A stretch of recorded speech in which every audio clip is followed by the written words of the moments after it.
I'm Naima Latif, and if you're watching this, that means you're one of the 4.6 billion people from around the world who are using an electronic device to talk to people. In these times, people are using the internet to talk to everybody. Friends, neighbors, family members, co-workers. People are on their cell phones and computers all day long. Now, if you're in business, that is great news. That means you can sell your products and services all day long and never have to leave your home. All you need is a media connection, somebody to connect you to an audience. And that's why I'm talking to you today. We produce programs, and our audience members are people who shop. They buy clothes, food, beauty supplies, cleaning supplies, home repair, transportation services, child care services. Whatever you're selling, they need to buy it. We're your media connection. Just follow this link, and tomorrow you can sit back and relax at home while your business is making you money. Radio. Women have the power to transform this world. We can end crime and violence if we all agree to do one thing: share. Let's share our wisdom, share our time, share our talents, share our finances, but most of all, let's share our love. This is the Female Solution. Join me, Naima Latif, every morning, 7 a.m. to 9 a.m. Central Standard Time, as we bring you stimulating discussions about the issues affecting our lives. If you're listening online at www.blogtalkradio.com/the-female-solution, press the blue button that says follow and get our daily topics every morning directly to your email and your smartphone. Hi, I'm Naima Latif, executive producer of the Female Solution radio show. We invite you to call in 515-605-9325 and participate in this daily think tank as we examine the challenges we face and develop solutions that restore peace and harmony. We are global transformers, changing the world from the way it is to the way it should be. We are one. Wherever we live on this earth, we are one human family. On behalf of our team of radio hosts, I'd like to extend a greeting to all the members of our family, whenever and wherever you may be listening around the world. To our family in China, Ni Hao. In India, Namaste. In Japan, Konnichiwa. In Korea, Annyeonghaseyo. In Russia, Здравствуйте. In Germany, Guten Tag. In Poland, Dzień dobry. In France, Bonjour. In Spain, Hola. In Italy, Ciao. In Egypt, Ahlan wa sahlan. In Ghana, Akwaba. In Nigeria, Peleo. In South Africa, Sawubona. In Senegal, Nangadef. In Kenya, Jambo. In Israel, Shalom. In Pakistan, Afghanistan, Palestine, and Saudi Arabia, Assalamu alaikum. Greetings, and may peace be upon you all. Join us live on the on-air radio network called 727-731-5192. We want to talk to you.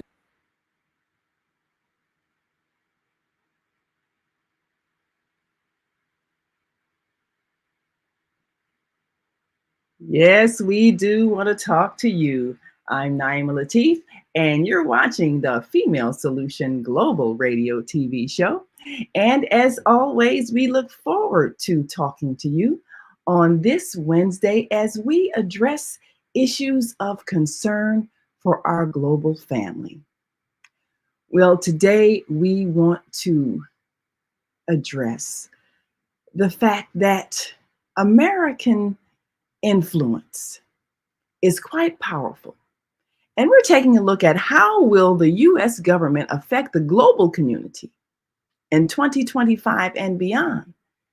Now, in a very special ceremony, a longtime Congressman, Danny K. Davis of the 7th Congressional District in Illinois is being honored for his service as a congressman. And we're going to be joined by Mary Swopes, head of the Mahogany Foundation.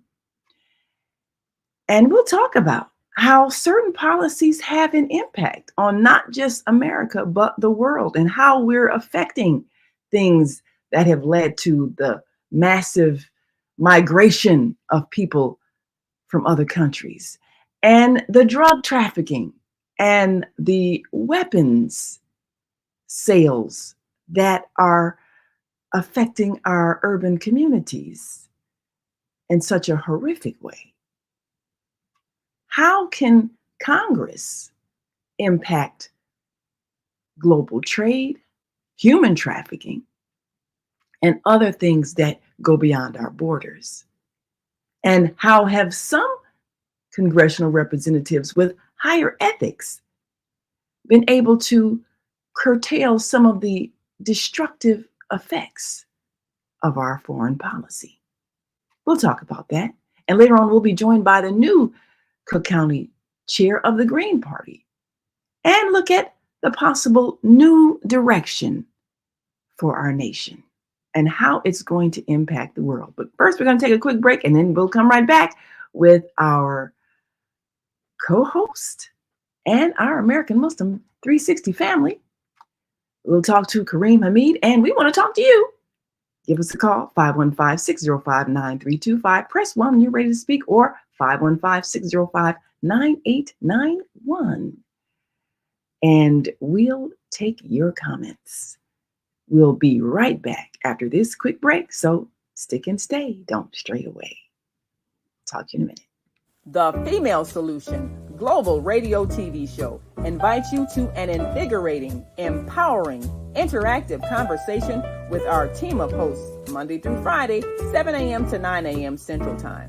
Start your week with Monday Morning Mindfulness with Zelda Speaks. Tuesdays, Gathering of the Griots with Asada. Wednesdays, Repairing Family Relationships with Naima and co-host Kareem Hamid. Thursdays, Veggie Brunch Live with Angela. Fridays, Health and Well-Being with Beata. Saturdays, tune in 12 noon to 2 p.m. Central Time. First Saturday, Global Talks with Zana. Second Saturday, Walk in Your Divine Authority with Mama Joy. Third Saturday, Move Around with Deborah. Fourth Saturday, be a judge on the virtual Teens, Tweens, and Tots Talent Contest. And fifth Saturday, join us on location as we conversate at the Elevate Cafe, owner Jackie Brooks. Sundays, join us 7 p.m. to 9 p.m. Central Time for Soul Purpose Healing with Beata.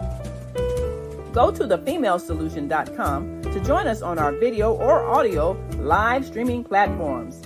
Listen at www.blogtalkradio.com/the-female-solution. Call in on the Blog Talk Radio Network 515-605-9325 or call in and comment on the On-Air Radio Network 727-731-5192. We want to hear from you.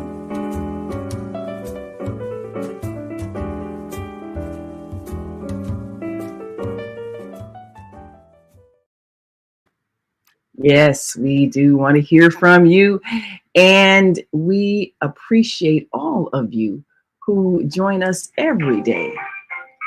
And we are so excited to be joined with our co-host, Kareem Hamid, and our American Muslim 360 family. Assalamu alaikum. Wa alaikum assalam, and peace be unto you and us. Only Almighty God can give. Praise be to Almighty God. And you know, I was thinking prior to the broadcast, what a wonderful day this is, you know, to witness the rising of the sun. Another blessed day. Yes, yes, it is. Yes, it is. Yes, we can never take that for granted, for sure. So, you know, I'm really grateful that so many people are aware that we have an opportunity to create a new direction for our lives, for the nation and the world, simply by the way we choose to treat each other. And we can choose kindness. We can choose love. We can choose compassion. We can choose support. We can choose these things, and the world will change. And everybody has the power to make an impact. So I'm grateful that more people are realizing that, and instead of looking at it as looking at themselves as a victim or one who doesn't have the ability to make things better, we all have the power to make life better. So let's make that decision today that we're going to be among those that are making the world a better place to live. And of course, you're one of those people all the time, and we thank you for that. So now today, yes, you are so correct. Yes, ma'am. We have the power to create. You know, the creator, the big C creator, is Almighty God. But He has given us limited power to also create. And we can create a new reality for all of us. We have the power within us. Yes, ma'am. Yes, we do. Absolutely. Well, today we want to take a look at the power that and responsibility that we have as a nation of people, having impact on a global scale because of our tremendous economic power and the influence that we have. Later today, we're going to be joined by Mary Swopes, who's head of the Mahogany Foundation, and she and her organization are honoring one of the longtime congressional representatives in the United States Congress, Congressman Danny Davis. He's been on our show before, and he is one who has been a long time advocate of justice, equality, fairness. He started out in politics as an alderman in the city of Chicago, and from there moved up into Congress, and has always maintained ethics and values. And now, as he reaches into his senior years, we're appreciating his wisdom and also realizing that the laws that our government makes, the policies that we enact, are affecting the world community. There are things that have been done that have impacted other nations in such a way that now we're seeing the impact. And so we're going to take a look at that. Why is there this mass exodus of people from other countries coming to America, fleeing their countries? And are there things that this government has done to destabilize these nations and the populations that live therein? So rather than us be mad at immigrants, let's take a look at the policies that are created by the representatives that we send to Congress that then impact the lives, the economy, the public safety of the people in these countries that are surrounding America, so that life becomes difficult and they choose to flee. If we're aware of these things, then rather than us blaming the people for their reaction to a situation that they have no control over, we can look at the congressional representatives that are making policies that are affecting them. And we can be more aware of the ethics and values of the people that we put in office, as well as being aware of their business and financial ties that make them make the decisions that they choose to make that are having an impact on not just our country, but other countries. Who has investments in weapons manufacturing companies? Who has ties to the industries that support the drug trafficking? Who is benefiting from certain deals abroad that hurt the people's lives and cause them to have to find another place to live so they can raise their children in safety? We need to know these things. Sometimes we get enamored with people who have money and wealth, and we never ask how they got that money. What is the source of their wealth? And who might they be hurting in the process? So we're going to take a close look at that.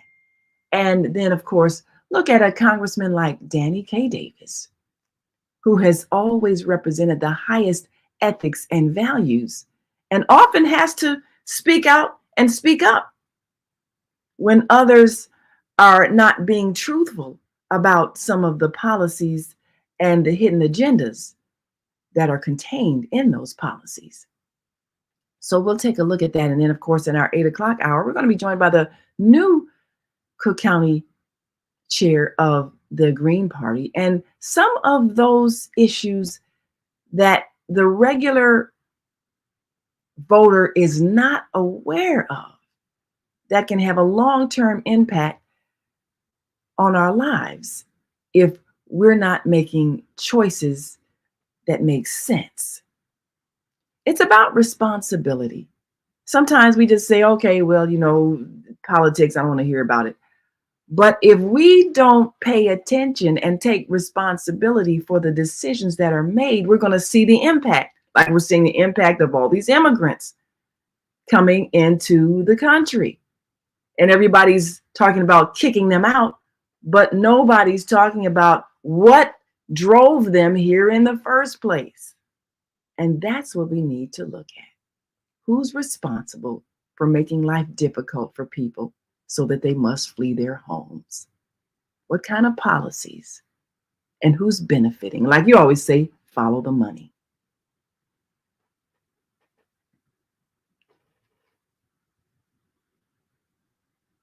So now,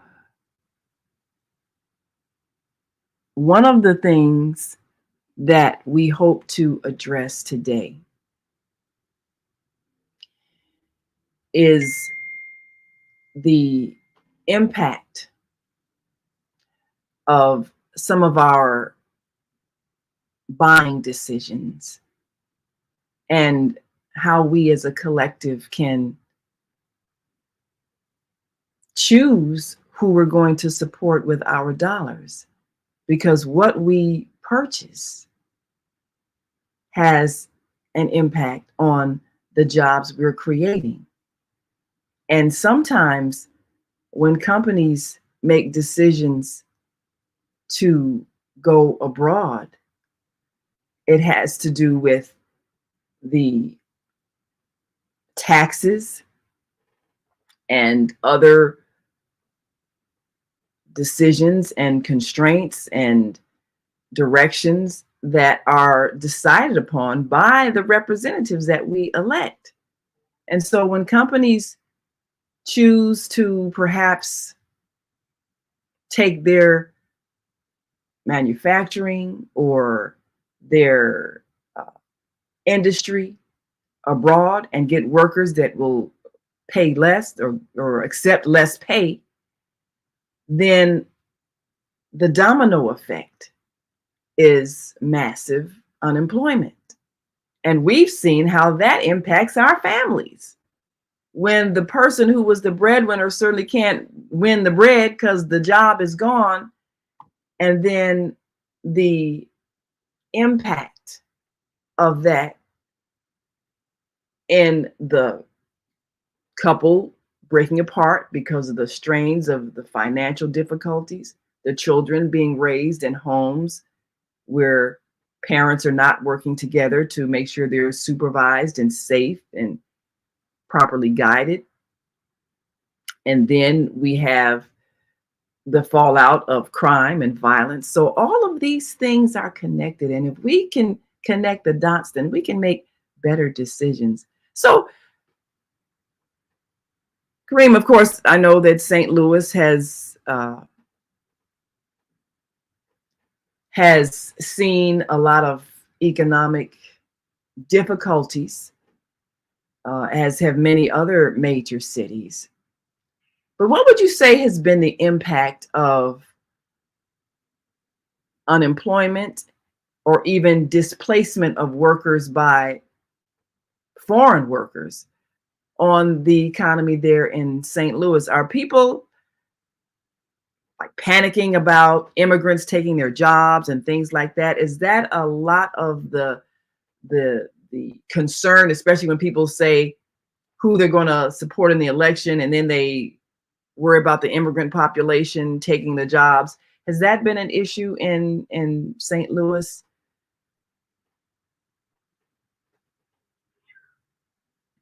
You know, I think that's a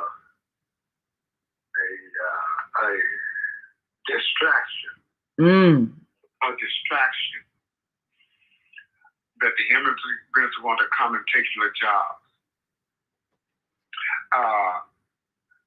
There has been a national decision among corporate heads, among corporations that possess the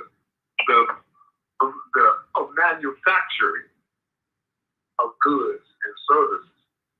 There was a decision made to move that offshore, to move the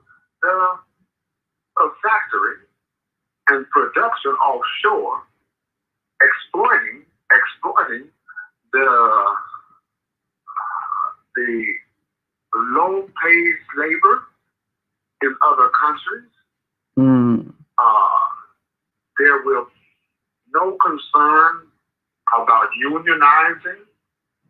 There will be no concern about worker safety and regulations.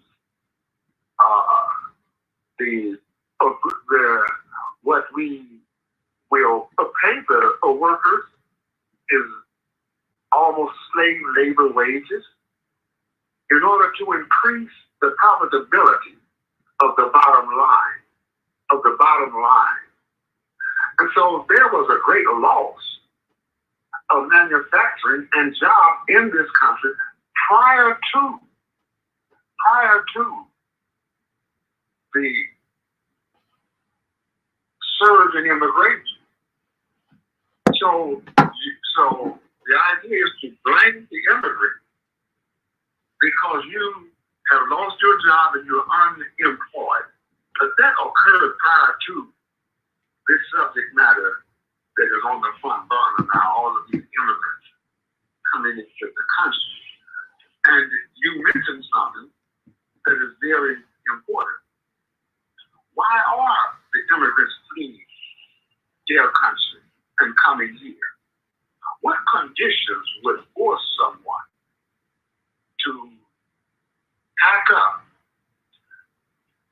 bring their women and children across treacherous terrain to try to come to the United States?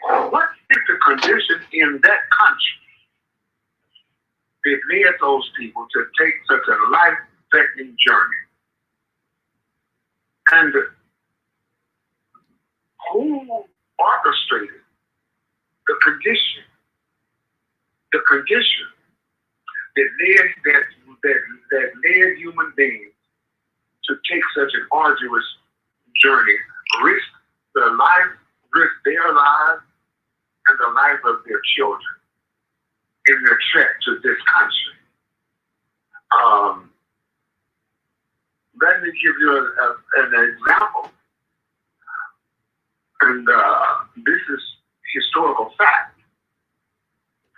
The government of Iran, which is presented to us as the great boogeyman, all those bad Iranians. The Iranian people are very, very intelligent. They're educated. They have a good human spirit. They feel a warmth for the citizens of America. Now, we know Iran is an oil-producing nation. And that industry was,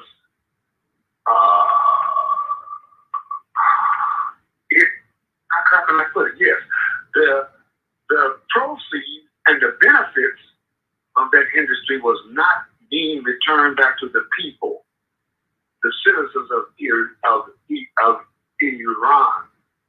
The benefits were raked off of the top and fed the Western interest.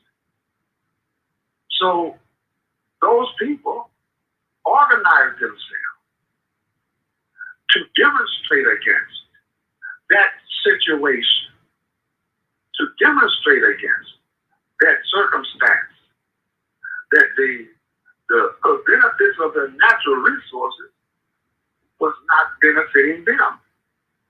So they democratically elected a leader that would reverse that situation. His name was Mohammed Mossadegh. And so his proposition was that the citizens of Iran should benefit from their natural resource. Now, this went against corporate interest. Let me say that again. This went against corporate interest. The corporation enjoyed the status quo. And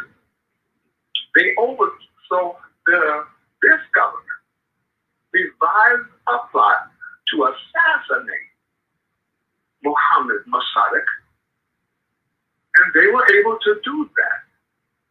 And they installed a leader over Iran that would serve the interests, the corporate interests, and the Western interests concerning the resources of that nation. And they tolerated that for quite a good while. They fought against that. They rose up and lives were lost. People went into the street to demonstrate against this leader. They were shot down in the street by the armed forces, the Savak. Savak was the secret police. They began suppressing the demonstrations with lethal weapons and lethal means. The people would get dressed in their funeral clothes before going out to demonstrate. And it got so bad, the army reached a point whereby we cannot continue to do this. We cannot continue to kill our own people. And they took the side of the demonstrators. And Ayatollah Khomeini, which was a social activist, re-entered that country. So we sponsor corporate interests above the interests of human beings. This government responds to the developer. And when they say we are protecting our vital interests in other parts of the world, they mean the extraction of the resources from that part of the world. Cobalt is a very, very essential ingredient for the function of digital application, computers. But cobalt is mined by slave labor on the continent of Africa. On the continent of Africa. So when we place profits over the well-being and the life and the safety and the security of human beings, then we lose our moral stance. We lose our moral stance. And the world has, matter of fact, some countries are gaining their independence back. Nigeria is kicking France out of their country. King Charles went to, I think it was, I can't even remember what country it was, but he wanted to be celebrated. Those people told him, I dare you. I dare you. I dare you. The way you treated us, and now you coming back here in a celebration. They threw him out. So when we speak of changing the direction, we have to change our thinking and our value system. There's nothing wrong with negotiating with a country fairly, in fairness, if you have an interest of developing the resources and extracting the resources in that country. Let's sit down. Let's come to common terms. But no, the idea was we will take it. We will send in our armed forces, overthrow your government, and feed the corporate interests. That is the position we are in. The world has, well, us and the world have become aware of what has been happening and what is happening as we speak. The donor class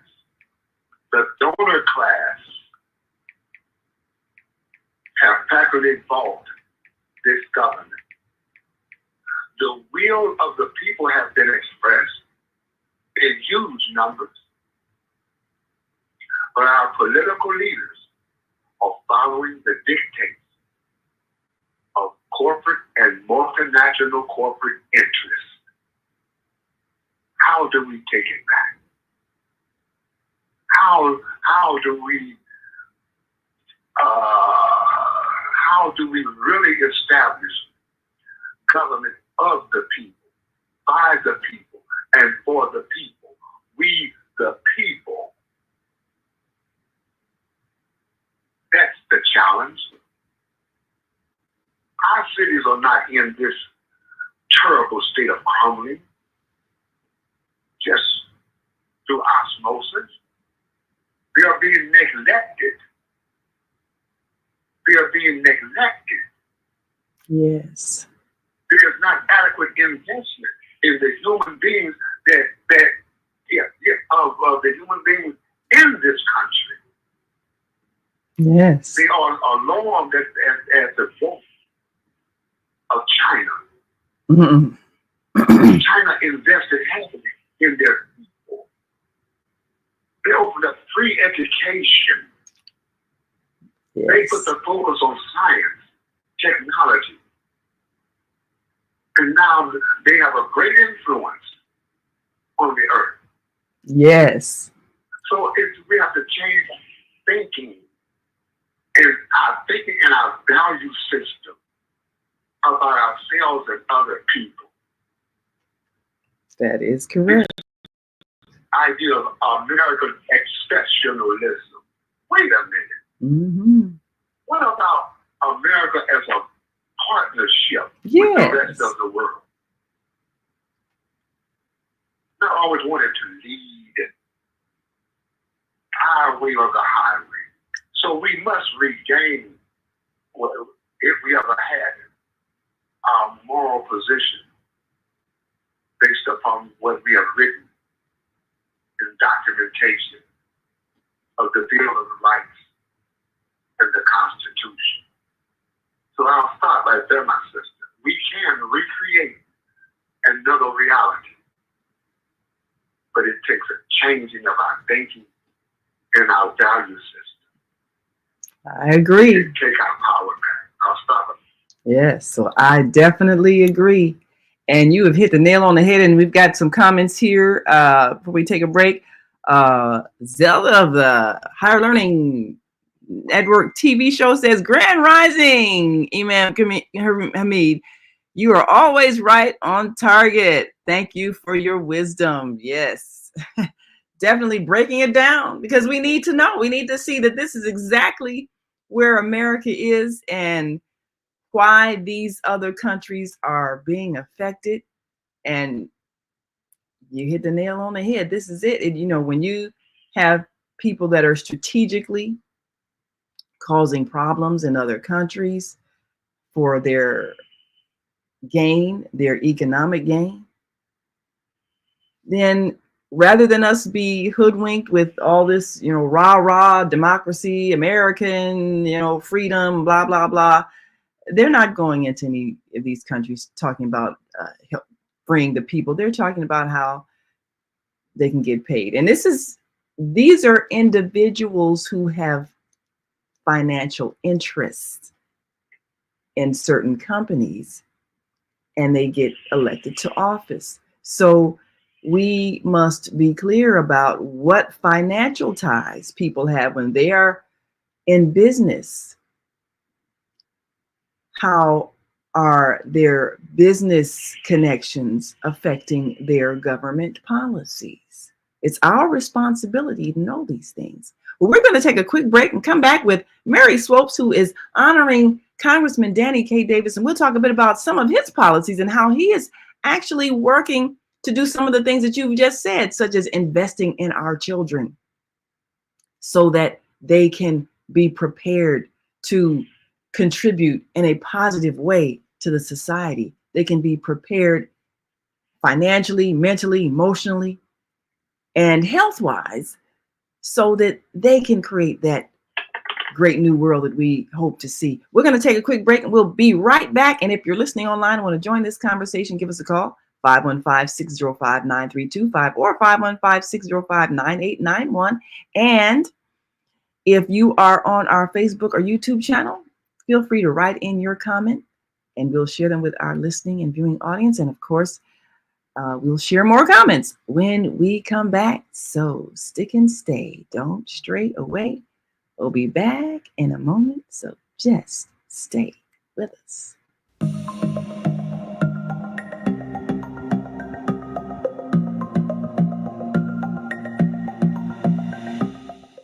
Hi, I'm Barbara. I'm Cheryl. And I'm Naima. We're three Black moms. And in case you didn't notice the resemblance, we're also three sisters. We're going to be coming to you every week, sharing our successes and our mistakes as we navigate our lives as moms, wives, sisters, daughters, and of course, Black women in today's world. We'll talk about it all: race, politics, religion, economics, culture, and we'll take a look at everything from whether or not to use corporal punishment to how do you teach your children about sex.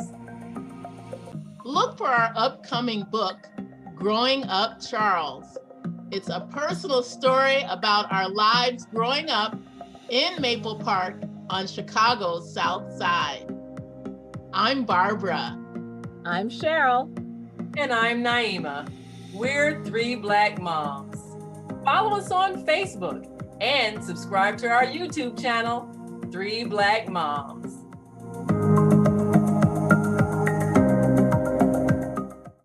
The Female Solution Global Radio TV Show invites you to an invigorating, empowering, interactive conversation with our team of hosts Monday through Friday, 7 a.m. to 9 a.m. Central Time. Start your week with Monday Morning Mindfulness with Zelda Speaks. Tuesdays, Gathering of the Griots with Asada. Wednesdays, Repairing Family Relationships with Naima and co-host Kareem Hamid. Thursdays, Veggie Brunch Live with Angela.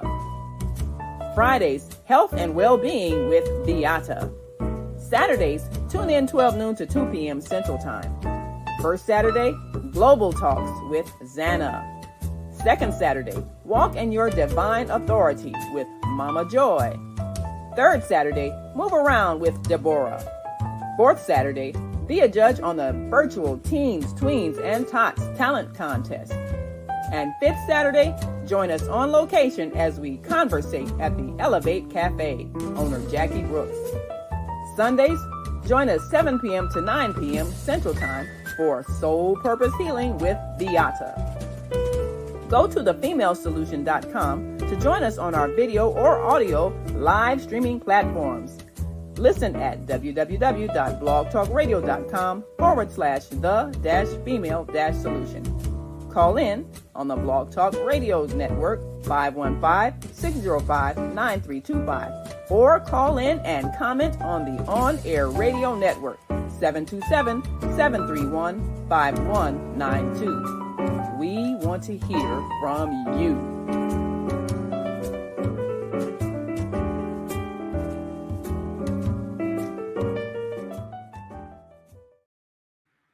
And we are back. You're listening to and watching the Female Solution Global Radio TV Show. I'm Naima Latif, along with our co-host Kareem Hamid. And if you're watching us on Facebook or YouTube, you of course see his image right on the screen there. And you've heard his voices. He broke down some very serious issues that are affecting our world community and how those government policies make a difference when it comes to the well-being of not just our population, but the global population. Well, we've got on our live line a dynamic sister who is honoring one of our very illustrious congressional representatives, Congressman Danny K. Davis. And he's being honored at a special ceremony this Friday, November 1st. And of course, we want you to be there too. But we also want to know why it's important for us to be aware of how our congressional representatives are affecting our society. Because in the United States, when you're elected to Congress, you're not just affecting America. The policies that you enact affect the whole global community. And Congressman Davis has always exemplified the highest ethics and morals and values that help the human family. And so we want to give him his roses while he's here to smell them. So we want to welcome to our show this morning, my dear sister, Mary Swopes. Thank you for joining us today on the Female Solution Global Radio TV Show. Thank you. Thank you for having me. We're I'm honored to be part of your morning show. Yes, well, we appreciate the work that you're doing. So tell us a bit about your organization and why you chose to honor Congressman Davis. Okay, I first will reiterate not about my organization, which is Mahogany Scholarship Heritage Foundation. I will talk a little about that a little later, but I would just like to talk about the man of honor, which is Congressman Danny K. Davis. Yes. And my organization has been honored to have the privilege of working with him for 20 years. He's, once again, like I stated, he's a man of honor who not just talk the talk, but he walks the walk. And that's why he has served for me as a mentor and role model. And I focus on our heritage. My foundation is Mahogany Scholarship Heritage Foundation, which focuses on our history, focusing on the leaders who have paved the way, who we stand on their shoulders. And Congressman Davis, he has stood on the shoulders of so many great leaders before him. That's why he has unwavering spirit and dedication. I have observed and watched him. After I had the privilege of meeting him through the late great Harold Washington. And at that time, I remember telling Harold Washington, it was when he was running for the mayor of Chicago, and they had my organization, which was part of the Mahogany USA pageant, to host this event that was sponsored by Jesse Jackson. It was at the New Galilee Church, which is Congressman Danny K. Davis, is his church right today. Although he visits churches all over because he supports everyone, but his church is the New Galilee MB Church on the west side of Chicago. And standing on the shoulders, getting back to Congressman Davis, if you have observed him, he has the spirit of Frederick Douglass, of Carter Woodson, who established the Black Heritage Award, and definitely the spirit of, oh my God, the one and only, and who could that be? Martin Luther King Jr. Was free at last. Thank God Almighty, was free at last. And right today we're thinking about Martin Luther King as we face today the difficulty and what's going on with our democracy. And fighting, of course, that voice that God gave him as Congressman Danny Davis, who's out there. I had the pleasure of going a couple weeks ago up in Michigan, and he's fighting for our democracy. God has gifted him with the voice of authority and the voice that's kind of unique. It has that energetic style and communication that we can all relate to. Down to earth man. Once again, following in that footsteps of who other than John Lewis, who passed away as the congressman. Great leader, senator. So the Mahogany Scholarship Heritage Foundation is dedicated to Congressman Danny Davis for his unwavering, steadfast dedication to our organization. He has served as our honorary chairperson for at least 20 years as special guest and honorary chair. When I was offered the opportunity and had invitation to go to Nigeria, Congressman Davis, to God be the glory. Yes. He himself and his wife Vera joined me. The City College and the mayor of the city of Chicago, we all as a team went to Nigeria, Lagos, Nigeria, where myself as well as Congressman Davis and mayor at that time, our mayor of Chicago, received the city of Lagos key to the city. So he has a special thing in my heart because he has kept me going when I'm still don't know how to keep going day by day. I then remember and I watch his steadfast dedication to the cause of us, our people, to keep on keeping on, never giving up. This last election was tough for him, but he shined. He shined. And for shining as a great leader, a congressman for the city of Chicago, representing the 7th District, we are honoring him on Friday, November the 1st, 2024, as a man of honor. Yes, that is wonderful. Honored and dedicated. That is wonderful. And now, back to Mahogany Scholarship Foundation. I'm Mary Swopes, president and founder of the Mahogany Scholarship Heritage Foundation, which derived from, I started out after coming to Chicago, 1976. I started the Swopes Center for Models and Performing Artists. But I had been working as president of the National Association of Club Women Affiliate, which was called the St. High of Alton, Illinois. So my background was, at that time, after 19 years old, I got involved with women empowerment, working for civil rights, women's rights. So with that, I combined that to teach workshops. Yes, they might have been modeling, etiquette, self-improvement workshops, but it was about honoring who you were, honoring your dignity as a Black person. So my life story has been working for my people, young ladies and men, empowering them to be the best that they can be. And what better way to do that than bring them together and have workshops and empowering movements that they collectively work together to promote who they are. Part of one of the things we were doing is images, where I portrayed Harriet Tubman, I portrayed Sojourner Truth, oh my God, all the way to Diana Ross, who gave us such elegance, Black women elegance, years ago. So I, today, am honored to put all that together, my life story, dedicating my life foundation and the city of Chicago to a man that's totally dedicated and deserving of the honor, because once again, he don't talk the talk, he walk the walk.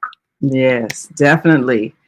Well, of course, my co-host is from St. Louis, so he may not be as familiar with Congressman Davis, but my co-host Kareem Hamid has been giving us a wonderful rundown on how many of our policies in this nation are affecting other countries, and how those governmental representatives that may have financial ties abroad are sometimes acting not in our best interests, but in theirs. One thing I love about Congressman Davis is that he has always been representing the interests of the people.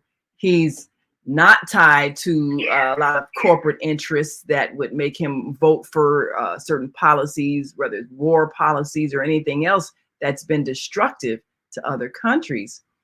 So can you speak to that a bit? What are some of the things that he's done that you've observed that inspires you to want to give him this honor?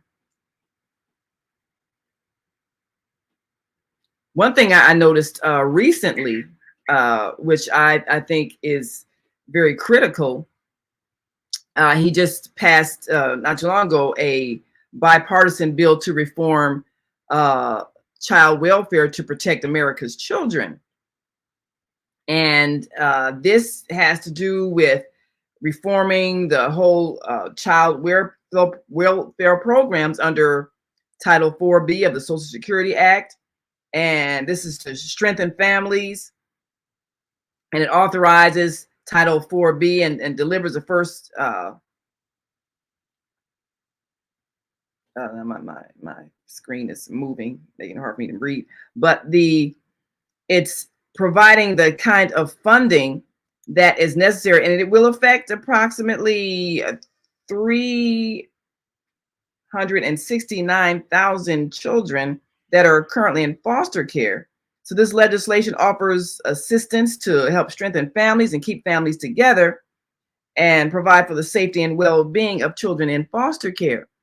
So these are some of the things that are impacting our families. When we have families in trouble and children need to go to foster care temporarily, we need to make sure that the families that are taking care of them are in fact using that money for their well-being, their care, their education, their food and clothing.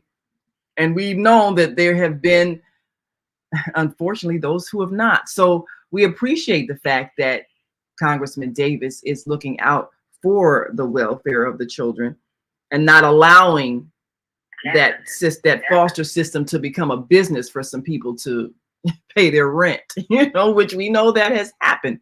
So we're grateful that he is looking out for the interests of our children. Definitely. Well, he is on he was appointed to be head of one of the members of the Committee on Ways and Means, and he is the chairman Yes. of the Worker and Family Support Subcommittee.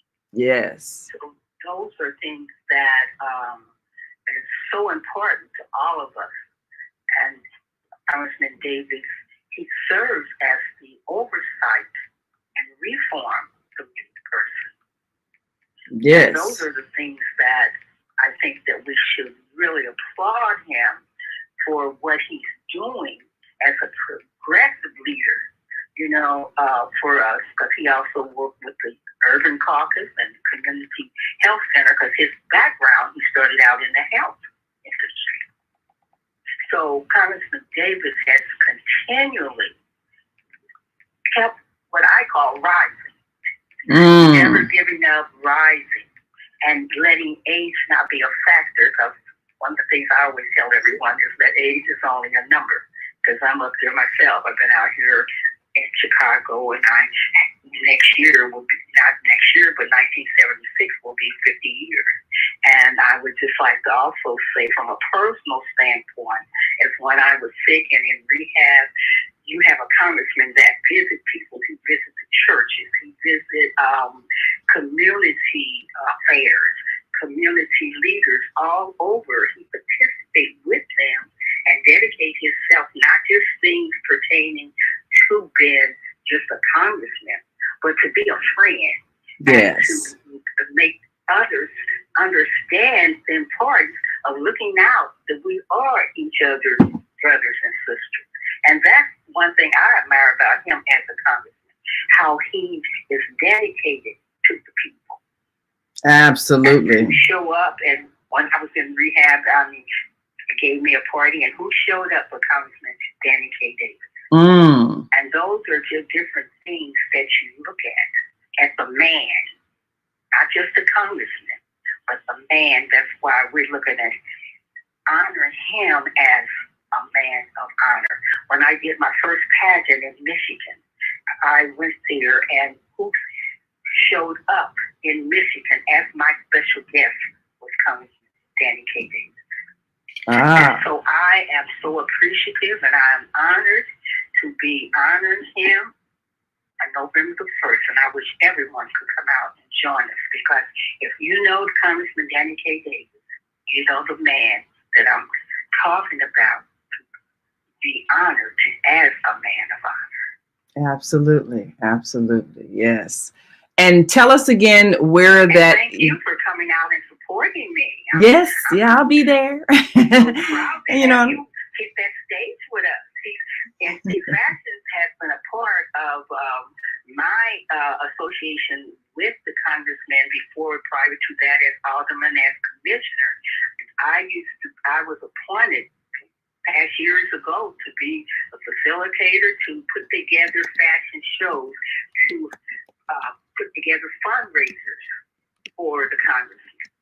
So what other things should I do but have a fashion show at this event? So we're thankful to the Glow Up International Organization, who let me think about her name. Dominique, okay? Yes. Her name left me. But anyway, Dominique Peterson, I want to give her the credit, because she has put together a group of models. And the difference is, when you think of models, you think of just everyone being, this little tall, slim, beautiful woman. Her ministry, she feels, is to bring together and grow up all women and men to be the best that you could be. And so we're proud to have them to join us in a exquisite fashion, elegant extravaganza, and we're going to open up with a scene honoring Kamala Harris, our next president. Yes. That thing will be called Freedom.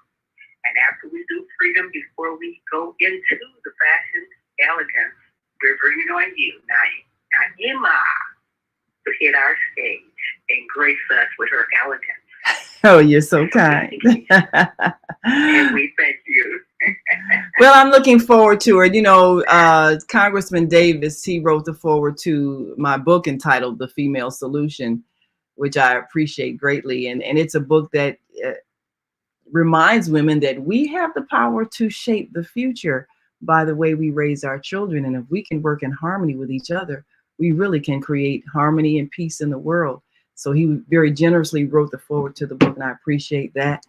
And he's always been, as you know, one that has been supportive of people who are striving to make a positive difference. So, you know, we want to honor him and introduce him to people who may not be aware. He is a United States Congressional Representative, which means he's affecting the entire nation. So before you go, I'm going to give my co-host Kareem Hamid a chance to say a word or two, or perhaps ask a question and bring some more clarity. Before you do that, you said he's from St. Louis, right? Yes.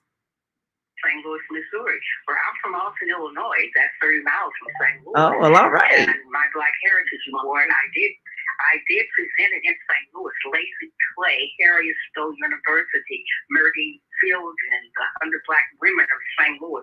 All those different social life in business and great leaders of St. Louis was part of my Black Heritage Awards in St. Louis. My brother David Patterson was my main host and coordinator for that event. Yes. So I definitely have close relationship with St. Louis. So anyone who says St. Louis, even though I was in Alton, we were a small town. So where we looked up to everyone, where are you from? We would say St. Louis, That's how people do. Yeah, well, we pulled up on the screen. I think this is your 100 Women of Substance historical documentary with your face on it. We pulled it up on the screen for our viewers to see. So yes, you have been quite a history maker over the years. Yes. Well, I'm excited about that one because my 100 Women was before I got sick and went in rehab. But God blessed me. To God be the glory. I'm still here, and I'm going to be able to finalize my 100 Women of Substance for 2025. So be looking out for it. It's women, it's global women. I had already put together women all across, the globe to be part of that. And so that's when I, got ill and for a few years. And so now, to God be the glory, I'm back. And my hero, once I said, my hero and role model is Congressman Danny K. Davis, who gave me the strength and power as I watched him throughout the years. Wonderful. Well, before we take a break, Kareem, did you have a question or a thought you'd like to share with us? Yes. I hope I'm yes. Yes. You mentioned some of our wonderful leaders that have represented St. Louis in the community in which they live. Yes. Murdine Fielding is one of them. Murdine Fielding started me out. Wow. That was the lady that in 19, telling my age, right? But anyway, prior to moving to Chicago, Murdine Fielding was my role model who discovered me out of Alton, Illinois. And today we still interact, and she has served as, definitely a leader for me throughout the years. So I was definitely happy and honored to come to St. Louis, to go to St. Louis and to honor Murdine Fielding, also the great Congresswoman, Maxine Waters. She was born in St. Louis, and I guess you know that. Well, she came down for the Black Heritage Award. So that year, it was really a great year for honoring the people down in St. Louis area. And I look forward to maybe going back to St. Louis and doing Black Heritage again. So maybe I can talk to you about that. Oh, yes, that'd be fantastic. Yes, we would enjoy your presence, praise you, Almighty God. I want to highlight a very prominent leader in the St. Louis area. There are several, but I want to highlight Homer G. Phillips, and Annie Malone, Madam C.J. Walker. You know, a congressman represents a district, and he or she has to speak to the material reality. Yes. The material reality. Most of our communities we're under economic occupation. Yes. There is something called military occupation. That is when the military comes in and occupy the country or whatever. But we're under economic occupation. Yes. Why do I say that? Because we are underrepresented in the productive life of our communities.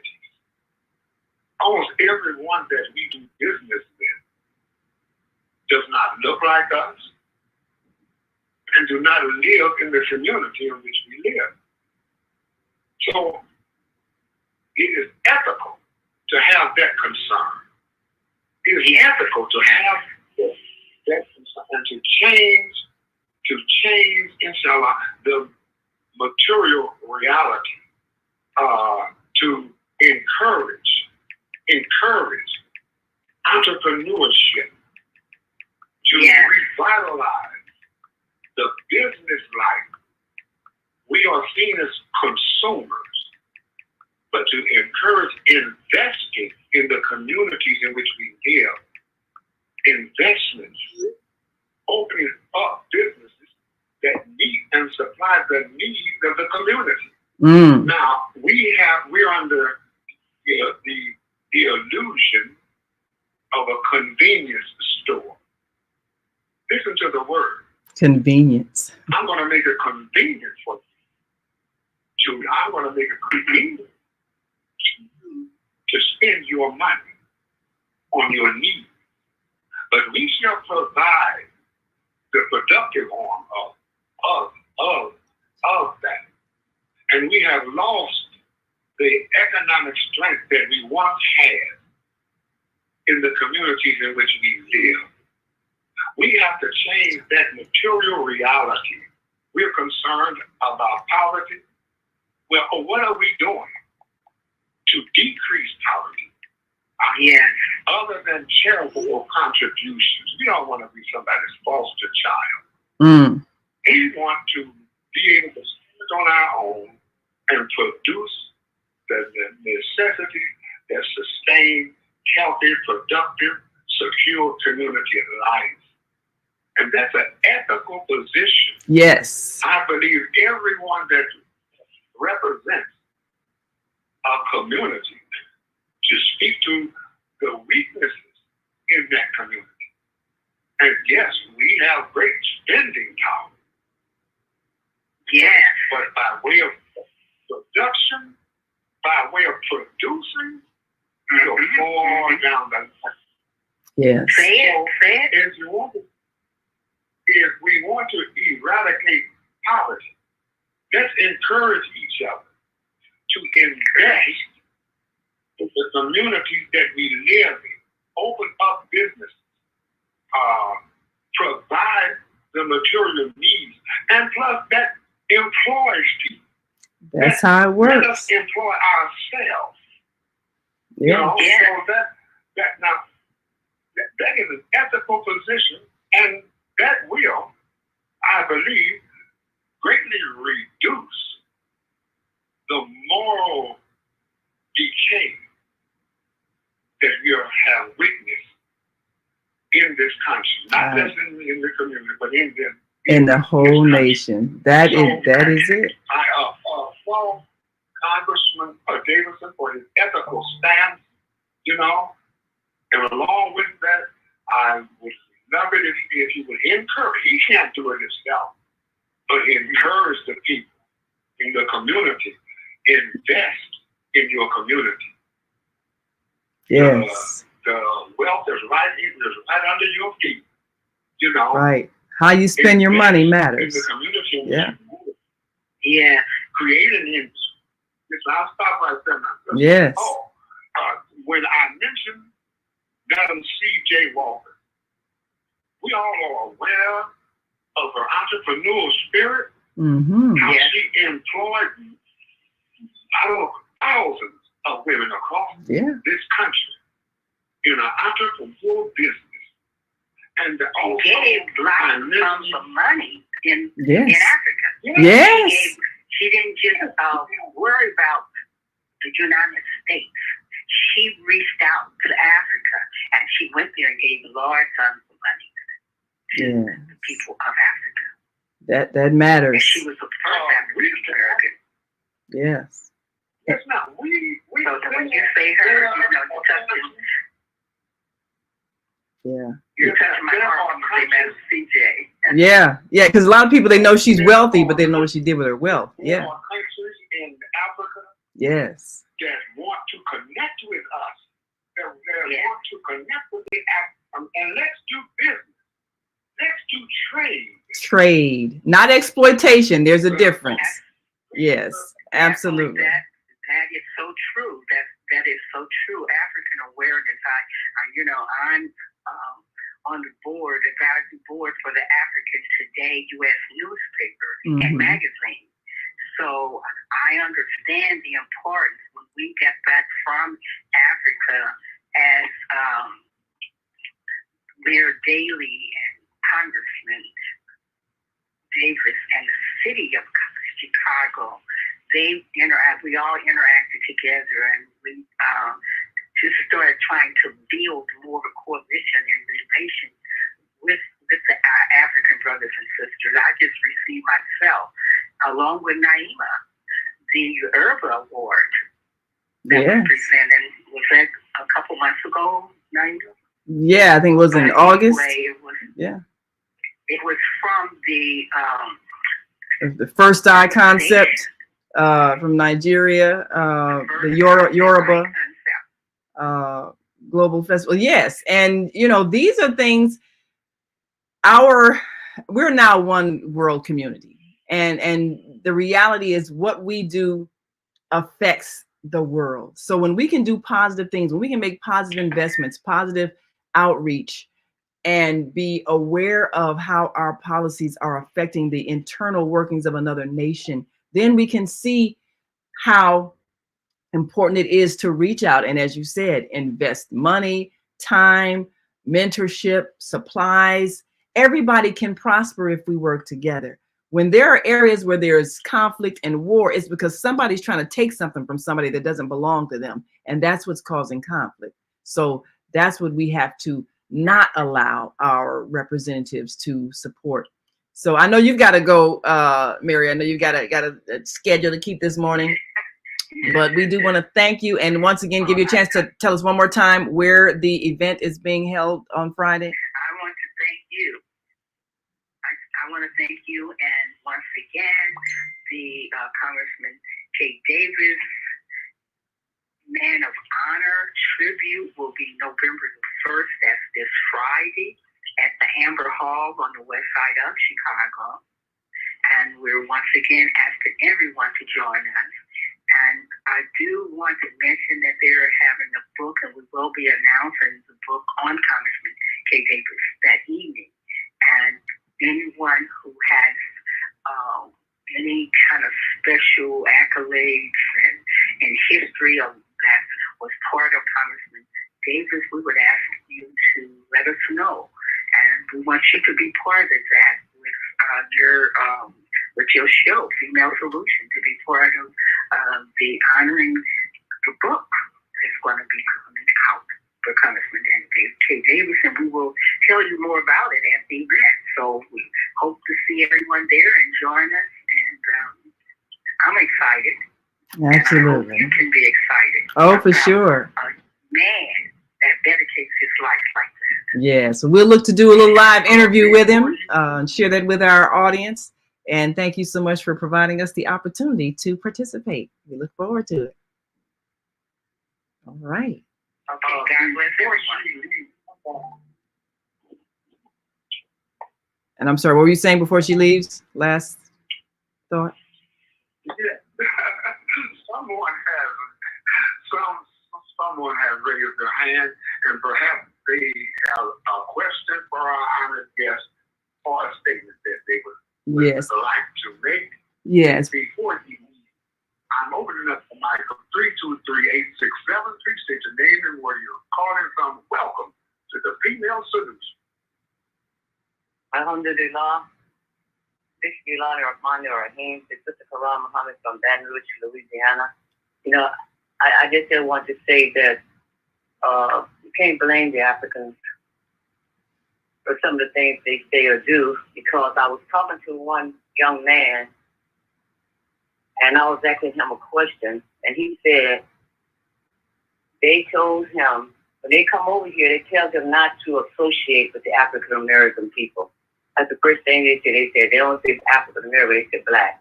Don't associate with the blacks. So that's why, because I was asking them certain things, he said that's why, because they tell them don't associate with us. Alhamdulillah. Yeah, well, thank you for revealing that thing. Thank you. And you know that. My remarks for what she just stated was Yes. we do need to have more unity between the blacks in America and our African brothers and sisters. And that's what I kind of dedicate my life to. I dedicate myself to empowerment and communicating with the women. Shakina, Gloria, and all those young people were my proteges. I mentored all those different people. I have mentored young people out of Kenya, Nigeria, Uganda. Oh, wonderful. Just all the different countries. I have been doing that for 30 years. Wow. That is fantastic. Well, congratulations to you, Mary Swopes, for your fantastic efforts and achievements with the Mahogany Scholarship Heritage Foundation. We look forward to seeing you this Friday, November 1st, and honoring the illustrious Congressman Danny K. Davis. And we want you all to stay tuned. Of course, we're going to be doing a little short live interview with Congressman Davis prior to the event, and we're looking forward to sharing it with you on our on-air radio TV network. And of course, as always, we will report on our on-air daily news, daily online publication. So look for it. And thank you so much, Mary. I know you got to go. We certainly appreciate you, and we'll see you Friday. Thank you. Love you. Love you too. God bless everyone. All right. Bye-bye. And we'll be right back after this quick break. And we're once again bringing to you a new perspective as we take a look at how this nation affects the world. And the leadership that we choose is critical. Well, of course, we've talked about the president and the congressional representatives. And sometimes we get stuck in believing we don't have options. But there's been another party that has emerged and has dealt with some of these issues that we've talked about that are impacting our global family. So joining us when we come back from the break, bringing on our next guest, which will give us some clarity about what things we need to consider as we make our choices for leadership in America. Safia Majabin is the new Cook County chair of the Green Party and is energizing young people to be a part of this leadership selection process and preparing some of them for leadership. So what are some of the things we need to do in changing the direction of this nation? And how can we begin a plan of action now to affect us in 2025 and beyond? We'll talk about that when we come back after this quick break. So stick and stay. Don't stray away. We'll be back in a moment. Stay with us. Hi, I'm Naima Latif, and if you're watching this, that means you're one of the 4.6 billion people from around the world who are using an electronic device to talk to people. In these times, People are using the internet to talk to everybody. Friends, neighbors, family members, co-workers. People are on their cell phones and computers all day long. Now, if you're in business, that is great news.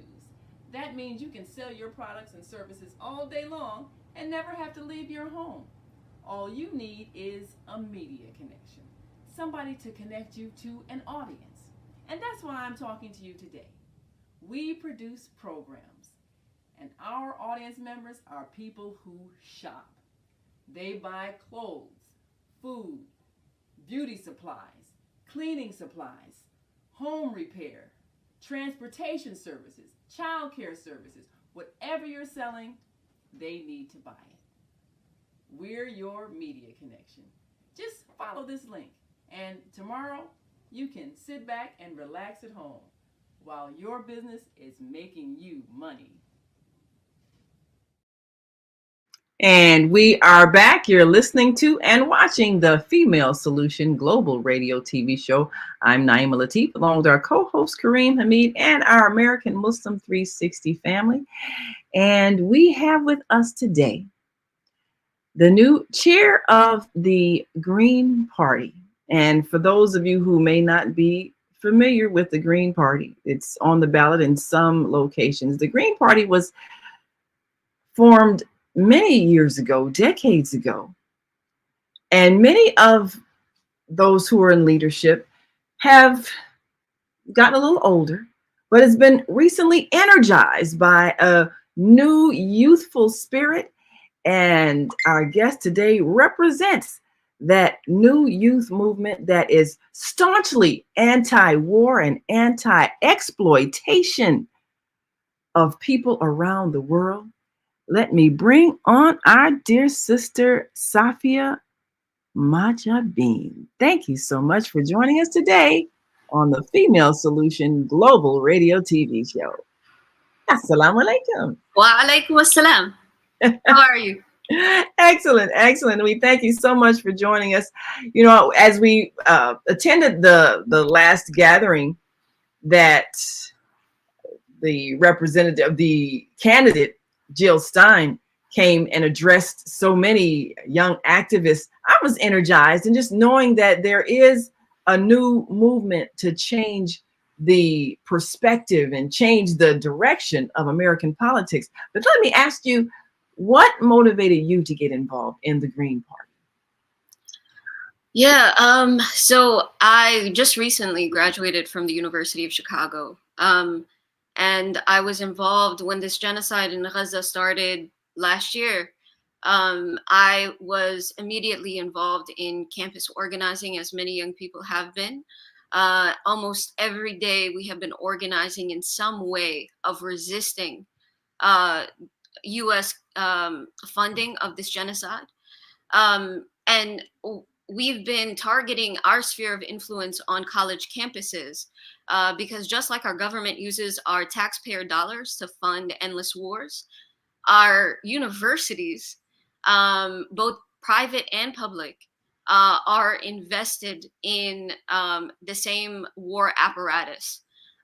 So they have heavy investments in war companies like Lockheed Martin, Boeing, and so many others. And a lot of this is done undercover. So there's a lack of democracy here, right? There's a lack of transparency. You know, like the whole idea of what is it? No taxation without representation.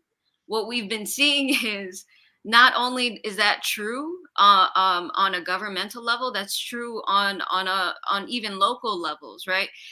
In Illinois, for example, the Illinois treasurer currently has invested $85 million in bonds in the state of Israel, and 30 million of that was invested as the genocide was beginning last year. So what got me into electoral politics is I realized that this entire year we have been using every lever of democracy available to us to express our will as the people, as American citizens, but also as tuition paying students at our universities, that we do not want our universities, our institutions, our government to be spending millions and billions of dollars in blowing up children and families abroad. When I realized that no matter how much we protested, no matter how creative we were with our signs, no matter how many meetings I had personally, because I was in student government, no matter how many meetings I had with the board of trustees, with the president, with higher level admin, they would not be persuaded by a moral argument because their priority was a financial incentive. What I kept hearing again and again was that the finance bros that run our endowment have made the calculations, and investing in war is too profitable for us to listen to you puny kids. And so we're not going to be persuaded, right? So that's what I kept hearing. And if you look at Amnesty International, for example, back in 2023, last year, they made a report. Like, they looked at the endowments of the top 10 biggest endowments in the among academic institutions in the U.S., and the University of Chicago was one of them. And it failed, right? So that what they were looking at was they were grading these universities around their ethics and their transparency around their investments. Ooh. And the University of Chicago has failed on every single metric. Ooh. That Amnesty International, a well-recognized human rights organization, has assessed that it's a failure in every ethical and democratic regard, right? And I think we can say the same of our current government, and many governments before it, and many governments to come, unless we have radical electoral reform and power reform. The people that run our institutions, the people that run our government, they are not invested in ethics and morals and the greater good and the future. They are invested in small profits that they can maximize in the here and now. They are visionless people, and they're jeopardizing millions of lives all over the world to feed their insatiable hunger and greed. Wow. So we as students, we were, they wanted us to stay in the library and theorize about justice. They didn't want us to hit the streets and practice justice as an action, as a way of life. And so for me, as not just a student of some puny academic institution without a backbone, as a student of life who's constantly seeking justice and what's the right move in the moment, I quickly realized that we needed to transition, or not necessarily transition, but invest. As much as we've been investing in protesting, we need to invest in other strategies. And the electoral strategy is one that we cannot afford to neglect. That is definitely the case.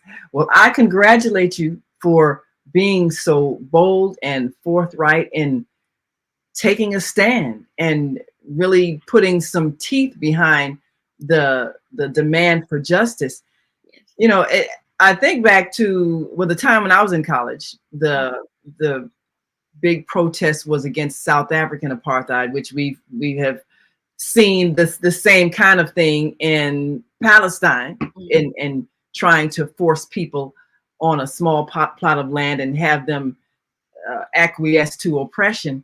So when I was attending the University of Nebraska, there was a big donation of South African Krugerrands, the South African coins, donated to the university, I believe, for the sports program. And, Nebraska is known for its football program. And so all of us, militant, radical protesters, we were trying to urge the football team to go on strike until the university gave back those coins. And I forgot how many millions. I think it was like $13 million, some major amount, which, of course, monetarily, they would say, oh, no, we're not giving back that money. What do you think you are? You look like, you say, little puny students. but it caused a great stir, and a lot of people who didn't know what was happening in South Africa, it educated them. And then if you talk about the football players refusing to play, well, that team is really that that city of Lincoln. That's their whole economy. You know, the money they get from the football program. So it was a major thing, and eventually the university did give them back. And it was a major victory because it shows how you can fight power with power when it comes to our economy. Now, I know that there are some companies that the protesters have highlighted that have been either supporting the war in Gaza, you know, whether they're, you know, whether it's their money, their products or whatever, that, and I know there's a list of companies that it's being asked that we not buy from. Off the top of your head, can you remember, can you think of some of those companies that it's been organized around, you know, boycotting more or less? Yeah, the list is on the BDS website. So if you go to BDS, I believe it's .org, you'll find an extensive list of all of the current companies. Okay, it's bdsmovement.net. Oh, bdsmovement.net. Let's see if I can right. And this is an updated website where, you know, as money changes and companies change, they come on and off the list, and also they change up their strategy. So for the most up-to-date strategy, go to bdsmovement.net. Okay, sounds great. We will do that. Yes. Okay. All right. Yes. Okay. So we're going to bring that. I can read some off for you right now. I'm on the website. Yes. So HP, a lot of companies that students use, like HP, they're always doing technology and stuff, computers and stuff. Like us as students, we've had to cleanse the things that we depend on in order to show solidarity with Palestinian civil society. So HP, Siemens, AXA, Puma, the ones that make sneakers and athletic wear, SodaStream, Sabra's an obvious one. We've also been targeting Starbucks. That's been a big one. On our campus, we found out Pret et Manger, something like that. It's French, so excuse my bad pronunciation. But they had made a commitment to open up a bunch of branches in Israel. And we did a die-in on campus at the University of Chicago. And there was a lot of movement in other places where people were protesting that business decision, and they pulled out. So we stopped targeting them. So like if they listen to us, right? If they listen to the demands and the ethical and moral imperatives of the time, then, you know, we leave them alone and let their you know, business flourish, right? If your business model is prioritizing morals and ethics and life, and we ain't got no problem with you. The problem is when companies make profit off of death, right? Or try to normalize death, right? When they try to make deals with a genocider, that's when there's a problem, and that's when we're not gonna, you know, sit down and just keep sipping our coffee from Starbucks or you know, buying laptops from HP. This is where we have to take a stand. So for those who are listening, I've pulled up the BDS website, and again, that's bdsmovement.net. And it says here, the BDS movement is building an economic boycott of Israel and developing effective campaigns against companies that participate in Israel's oppression of Palestinians. International companies aid and abet Israel's violations of international law, including by operating in illegal Israeli settlements and acting as contractors for the Israeli military and government. Campaigning has led to major companies such as Veolia and Orange selling up and leaving Israel altogether, and a range of investors divesting from Israeli and international companies. The UN, the World Bank, and other experts say that BDS is having an important economic impact on Israel and that this could well grow as the movement develops. So that's what people can do. It has been proven effective. How you spend your dollars makes a difference. And when someone is acting in a way that is hurtful, you don't keep giving them money, and you don't give them money through other companies that give them money. So this is why this economic boycott strategy is critical for the masses of people who want to make a statement. And like you were saying, you can do all the the marches and the speeches and all of that, and people can ignore you. But when you take away their money, that's when they hear you. Right. We like to say in the movement, one of our chants is, what do we want? Justice. When do we want it? Now. If we don't get it, shut it down. That's what we're trying to do. Boycott is one of them. Voting out the people who are voting for bombs is another one. Yes. Shut them down. Shut down their careers. So now, one of the things that the Green Party has done is... Well, I did want to say, piggybacking off of boycotting, it's not just about standing against people, but also standing with the right people, right? So I'm going to give you a website that has Palestinian-owned businesses in the Chicagoland area. So it's Chicago Moms 4, that's number 4, Palestine.org.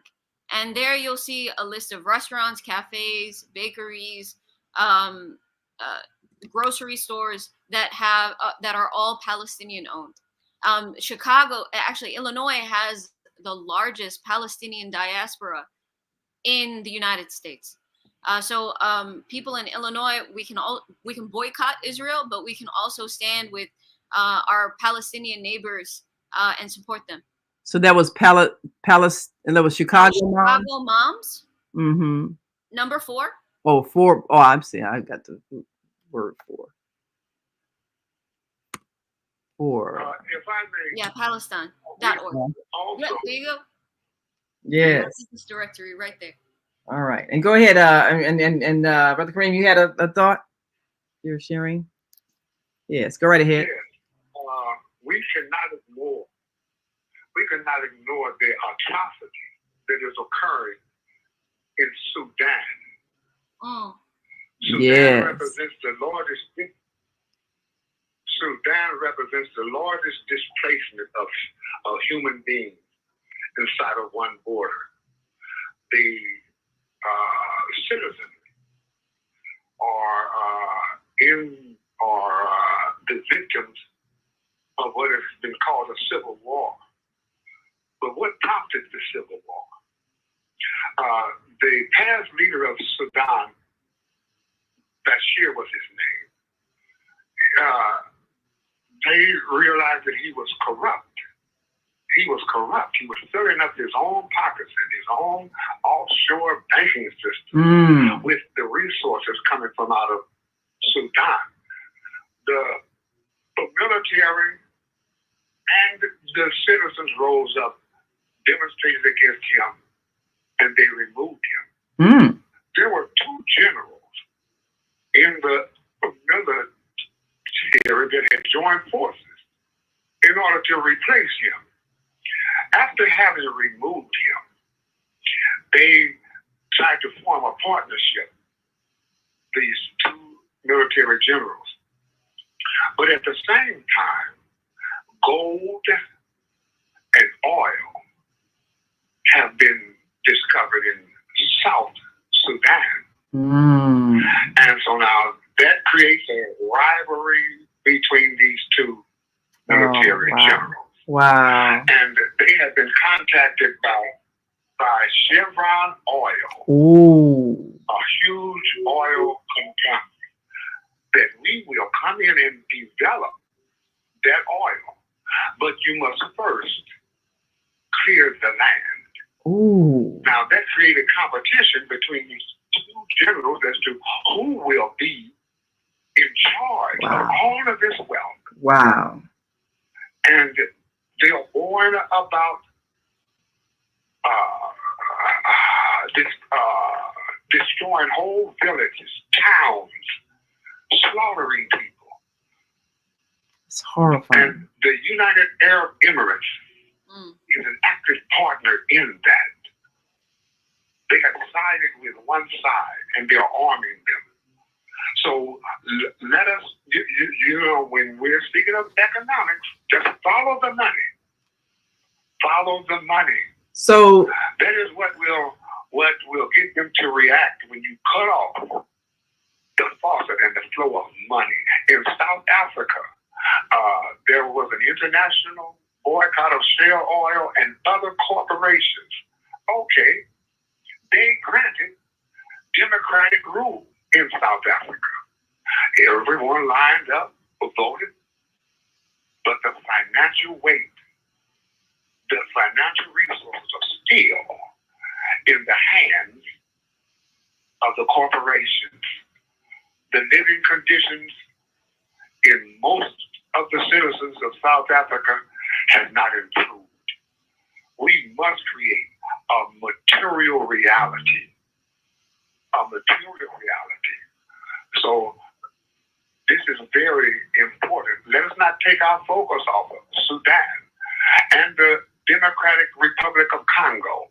That's right. These are corporate assaults against those people to extract their resources.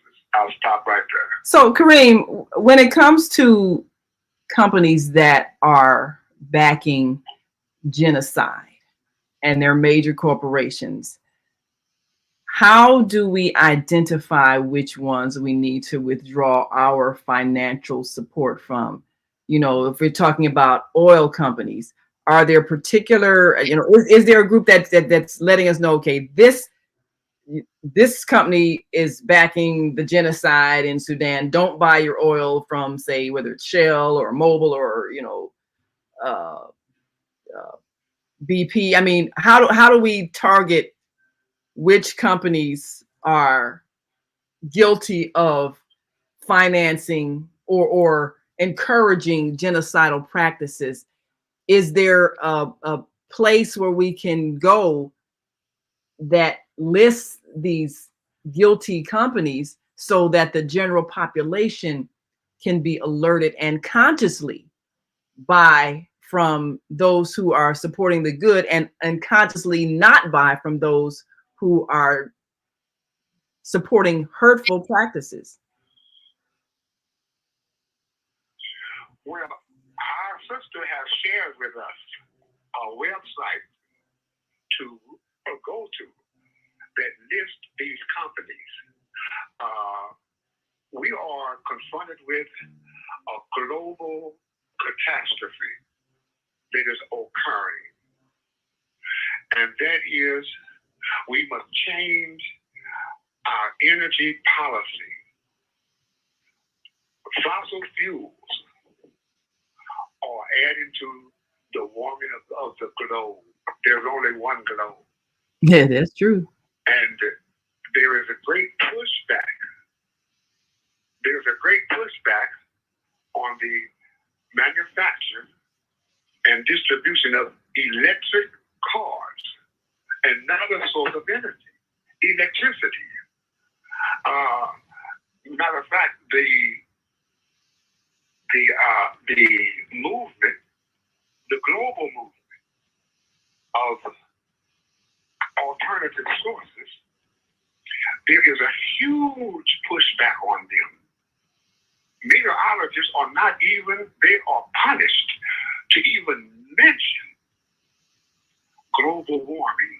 They lose their job. Wow. Financial power.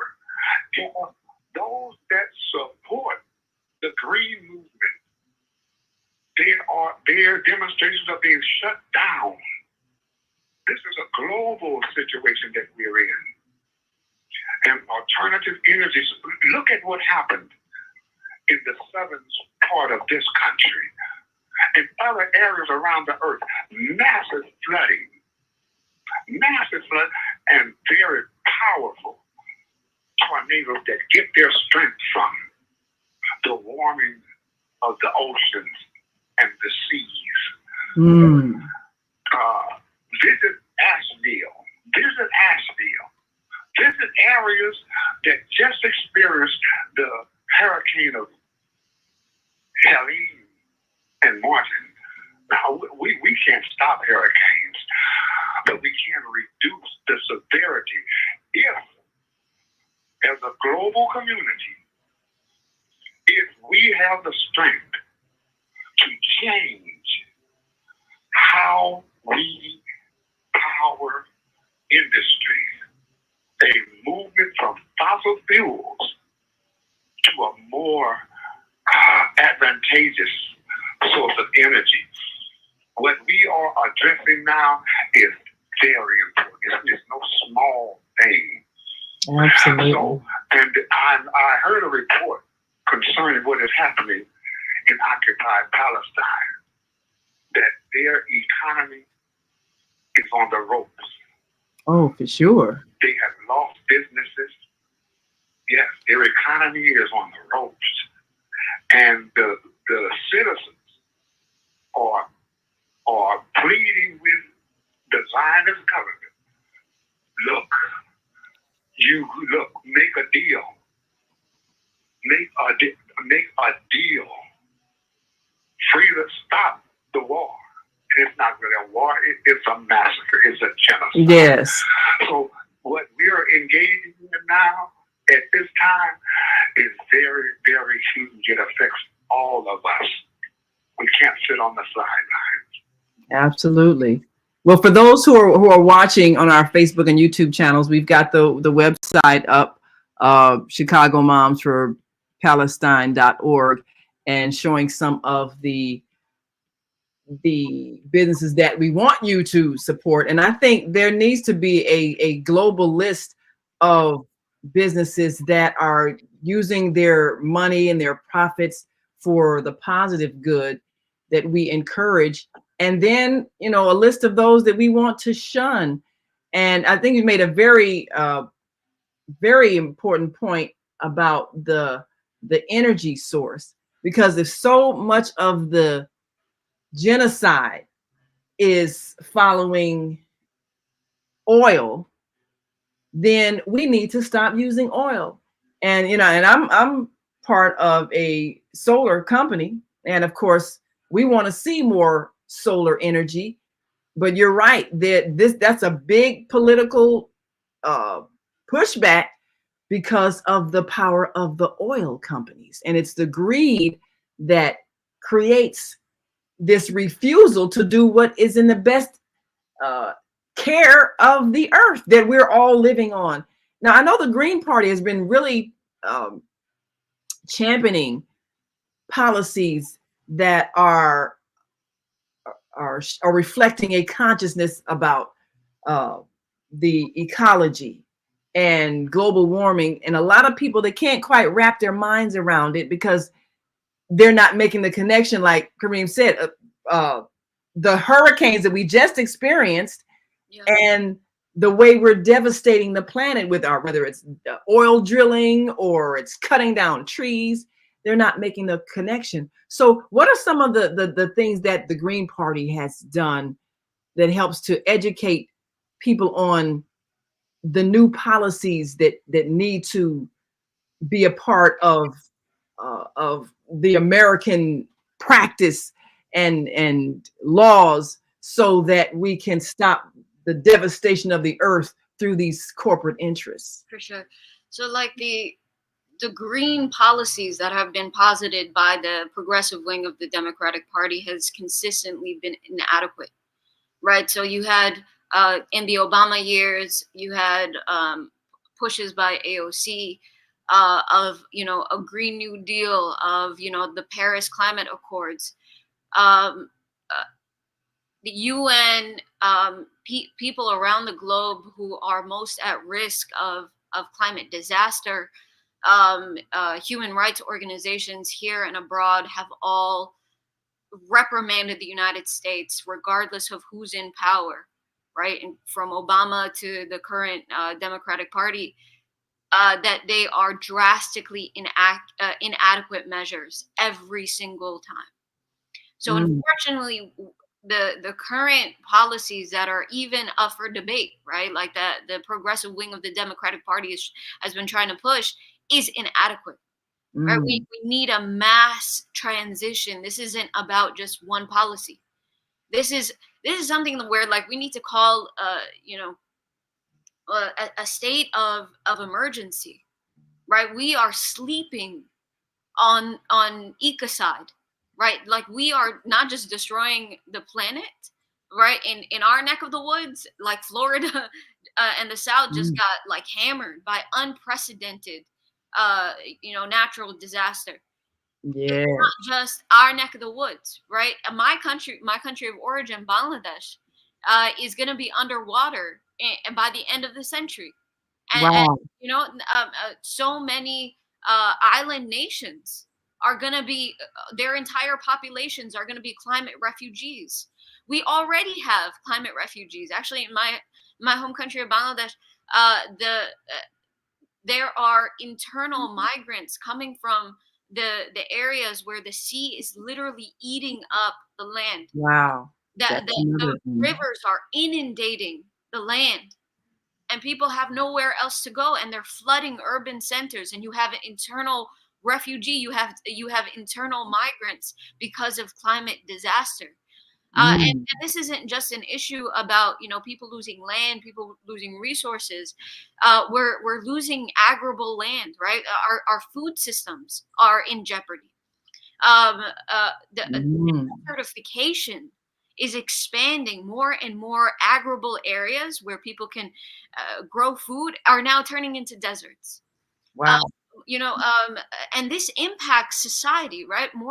This is a gender-based violence issue, for example, right? The UN has report after report of how climate disaster and climate change has disrupted the way that people live, to the point where now that a child marriage is increasing in many parts of the world. Wow.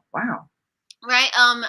The Human Rights Watch actually did a report back in 2011. Where they directly linked families that lost everything because of climate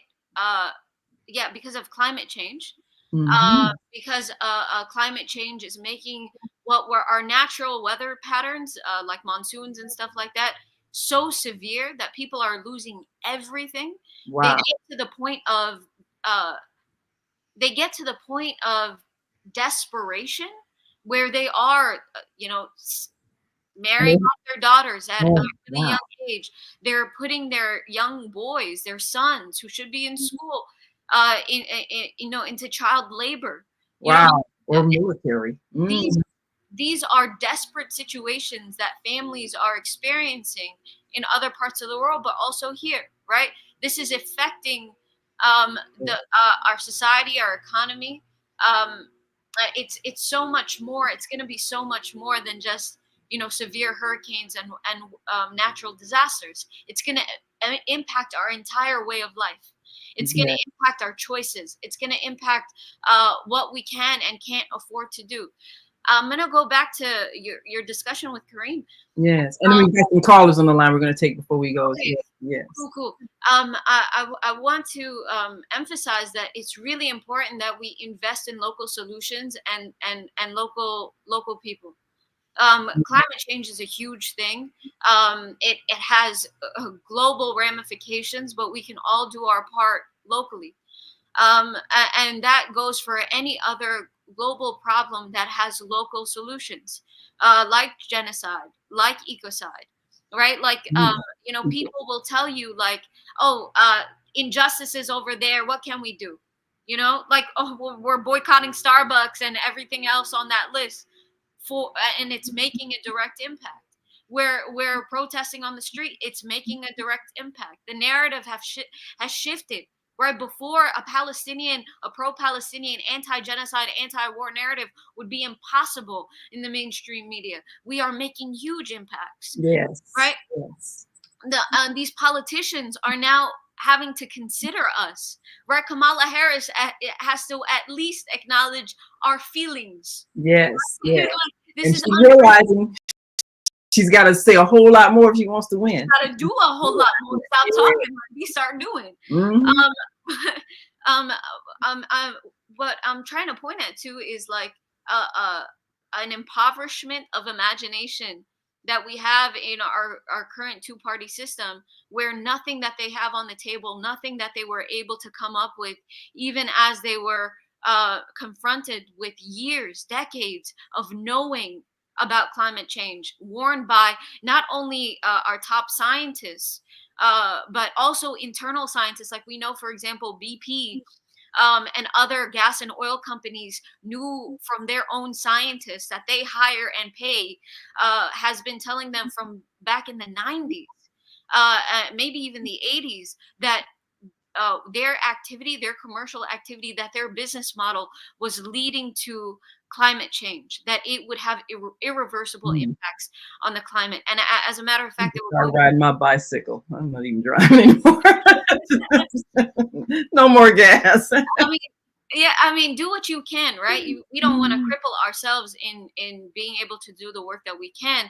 We definitely need to make a drastic transition off of the economy that is destroying people's lives and the planet. But we also need to come up with better solutions, like the moms for Palestine, right, who made this website.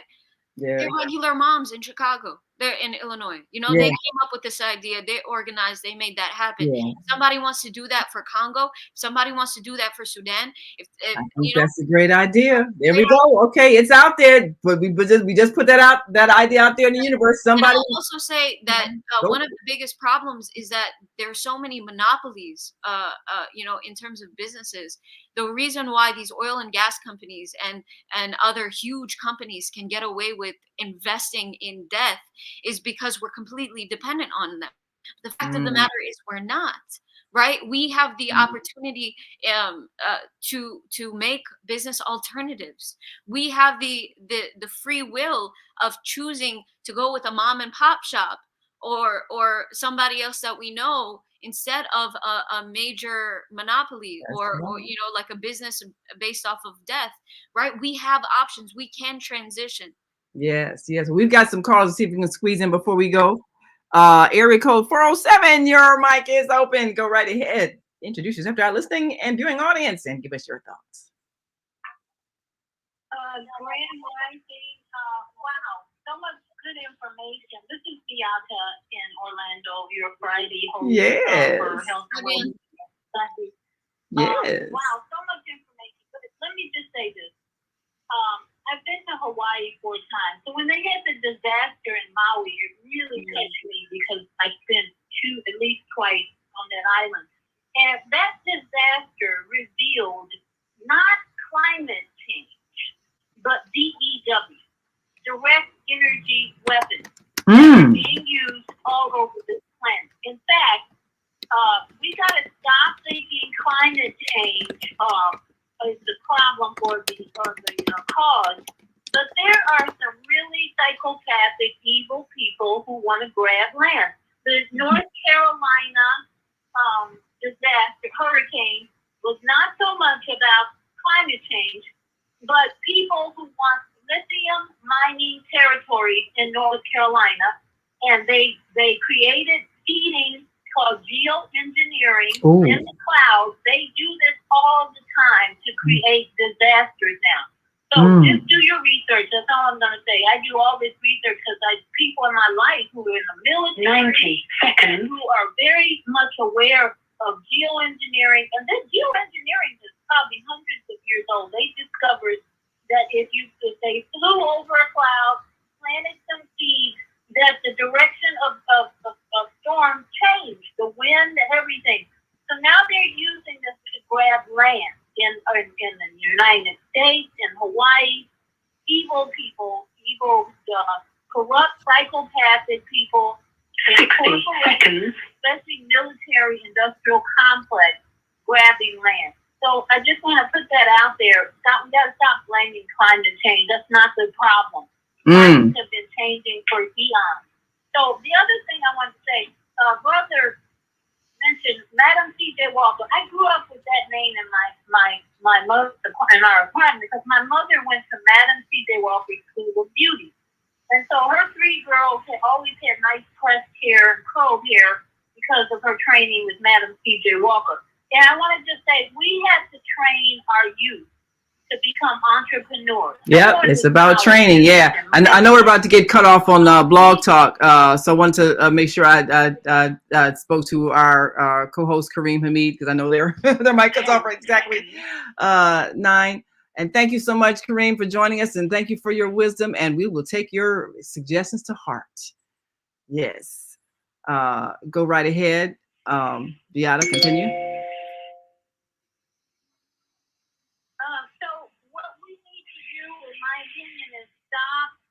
Promoting college to our youth. We need to help these youth develop their own business. They're smarter than ever. They know how to do computers. They know they got tablets at 7, 8, 6 years old. This generation doesn't need to go to college, in my opinion, because they have access to the internet and so much information. All we have to do is encourage them to use their great minds and see the issues around it. For instance, when Madam C.J. Walker brought her School of Beauty to the country and the world, hair was the big commerce that she was promoting. Yeah. And it's still a big factor in especially in the Black community and all over the world. I saw a dark-skinned model on the runway yesterday. She came out with this straight wig, and then she threw the wig off and revealed her bald hair and made the crowd just wow, that's interesting. Love to see her brown, bald head on the runway. She has beautiful brown body. She's in a bikini or something. And I said, that's still an issue with Black folks. Now it's a matter of take the false hair off and figure out how to nourish your body and your skin and your head without using all those chemicals and take the wigs off. So yeah, well that's an industry.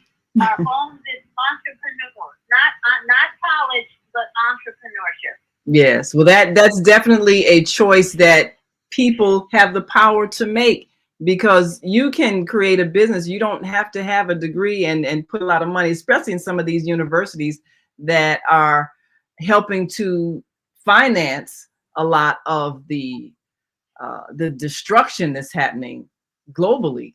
And I'm disappointed to hear about the University of Chicago, but I'm not surprised, because that is, well, education is a business. And so that's the model that they choose to use. And we should be aware of where they get their money and where they invest their money. I do want to say, as someone, so I graduated with a master's degree. I did my undergraduate in philosophy. And so I've benefited from what you call a liberal arts degree from the bachelor's and the graduate level. And I think despite all of the drawbacks of the education industrial complex, I think a liberal arts education does have many merits. I think a higher education is important, but it's up to you whether or not you believe in that worth. But I think the critical thinking skills that it offers, the way that it expands your horizons, a lot of the things that I've read in books I've never seen on the internet. The internet is not a replacement for the vastness of knowledge that we have in traditional forms of knowledge. The internet is not a replacement for education. Education is about relationships. You cannot have relationships with people who are on the internet. That is a interaction. You need that kind of a relationship with people that you are engaged with on like a subject matter in the classroom consistently. That's why part of our youth education is travel. We got to emphasize traveling all over the world if possible. You're right. You're absolutely right. We can't get all our education in a 4-year university, that's for sure. Or on a computer. Traveling, they're going to learn a whole lot more about people and relationships if they travel and study as much as they can, books and other sources other than 4 year. I went to college. So many people today went to college and they're stuck with these loans. So if people want to go to college, you should be able to pay for it, not borrow money that you'll be paying. Well, education should be free. Yeah.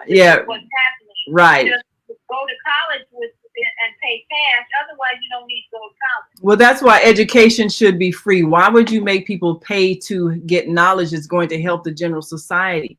So education should be free. And we can create a system where it is. We really can. Yeah, I went to CUNY.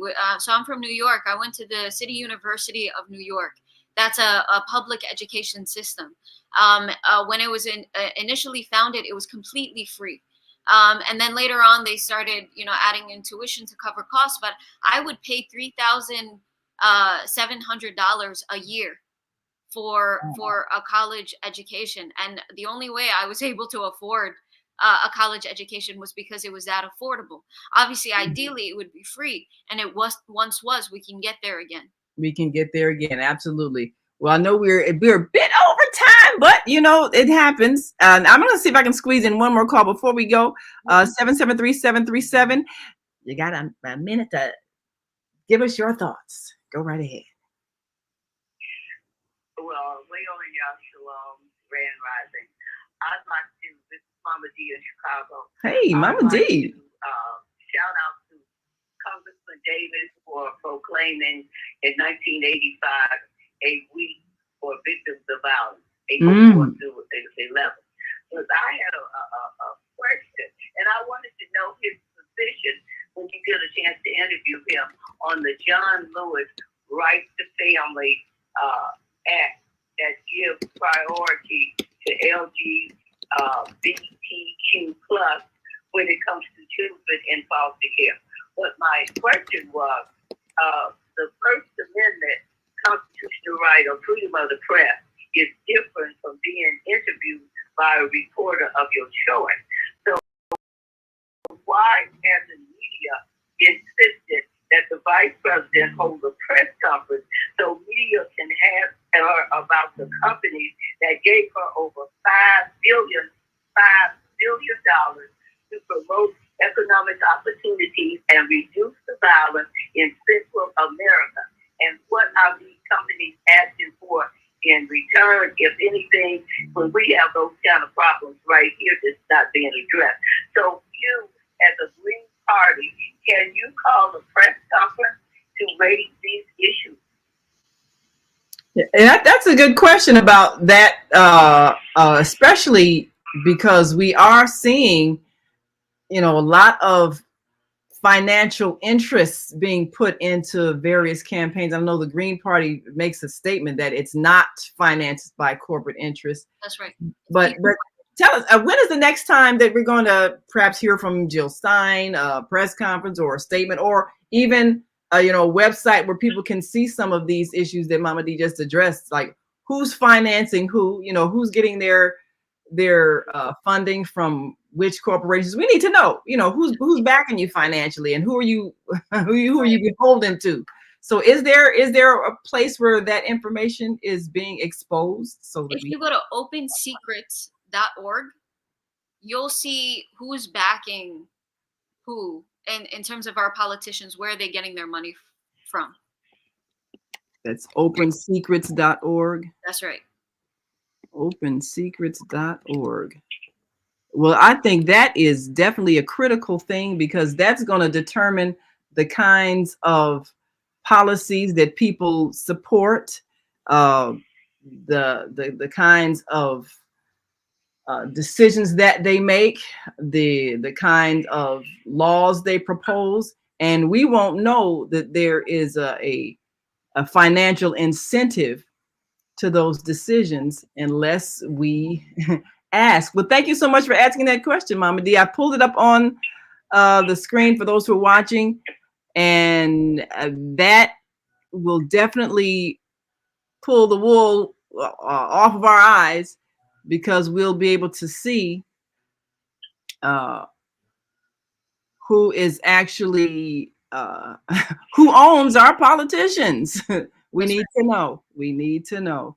So there it is. And it is opensecrets.org. Go to that website and find out who is paying who. Definitely, we need to know. Well, I know you've got to go, and we appreciate you so much for being with us today. So if people want to find out more about what the Green Party is doing, and as we've talked before, we showed some clips of Jill Stein's presentation last week, and we do know that this is a very intensely controlled campaign when it comes to not letting voters know the options. What is the Green Party website that people can go to if they want more information? Sure. It's gp.org. GP. GP. GP.org. Yeah. I will say before I leave you that there are a couple of very winnable goals that we have coming up, right? So in November, a lot of people are like, why should I vote for Jill Stein or the Green Party when they're not going to win? We have a very achievable and winnable goal this November. If we can get 5% of the national vote, then the Green Party will be eligible for federal funding. And being a people-powered movement that doesn't take any money from big corporations or PACs or big donors, we heavily rely on more ethical sources of funding. So funding from the federal government would change drastically what we can do. So if you want to invest in diversifying our democracy, even if you're iffy about the Green Party, like who's going on, it's okay. But if you believe that we shouldn't be stuck with a dichotomy of bad choices, if you are tired of consistently going to the ballot every 4 years and having to think about which is the lesser of the two evils, then what we need is drastic electoral reform. And one of the ways that we can do that is by investing in a third party. You can invest in a third party this November. Actually, voting is already open. So if you wanted to vote now, you definitely can. You have to write in Jill Stein and Rudolph Ware. Yes. Well, for those who are watching, we have the website on screen, and that's gp.org. Real simple. Real simple. And beyond November, we need people to be engaged in the Green Party. If you want to diversify democracy, it's not just about voting, right? It's also about participating in the process that leads to candidates even getting on the ballot, of organizing communities around issues, about crafting policy that these candidates are going to come to represent. So I encourage all of you to join your local Green Party. If you live in Illinois, if you live in the Cook County area, I'm running our Green Party. So please join me in diversifying our democracy, making sure we have more options, and that we have policies that reflect our values. And this is going to be something that we are going to uplift, this third party option. I'm hoping to uplift not just for November, but in the upcoming elections, right? Locally and nationally, we're going to take Congress. We're going to take local, positions of power here in Illinois. So many of our politicians locally take so much money from AIPAC, which is the Israeli lobbying group, have been complicit in genocide, have normalized genocide, and have done nothing to keep us safe, especially being Muslim. The amount of anti-Muslim racism that we are experiencing in this country, especially since the genocide, but even before, the fact that Wadir al-Fayoumi, a 6-year-old boy in the Chicagoland area in Illinois, was stabbed brutally to death by his neighbor while he screamed, "You Muslims must die," that is unacceptable. Wow. And our politicians in Illinois have done nothing to make sure that people like us, like me, are safe. They have done nothing to address the core of what makes us unsafe. And that's not a lack of police. That's not a lack of surveillance. That's because we have deep racism in our country that makes all of us unsafe, that makes all of us potential targets. So I welcome all of you to strategize with us to build up a third-party alternative to diversify our democracy and to not be stuck with the lesser of two evils, but having options for the greater good on the ballot, on the streets, in our policies. Thank you. All right. Don't vote for the lesser of two evil. Let's vote for the greater good. The greater good. I love that. Well, thank you so much for being our guest today. We appreciate you, Safia. You're doing a fantastic job. Thank you for your dynamic energy. And people can find out more about the Cook County Party by going to the website, the gp.org website. Will that give them whatever city they're in? Well, that's national, right? Yeah, you can find your local chapter there. You could also Google. So if you type in ilgp.org, that's Illinois Green Party, you become a member, and then you would just automatically join your local chapter. All right, fantastic. That's ILGP, and of course. Oh, you should also follow our Instagram and our social media. Yes. Our Instagram is cook.county.green. Our Twitter is cook.county.gp.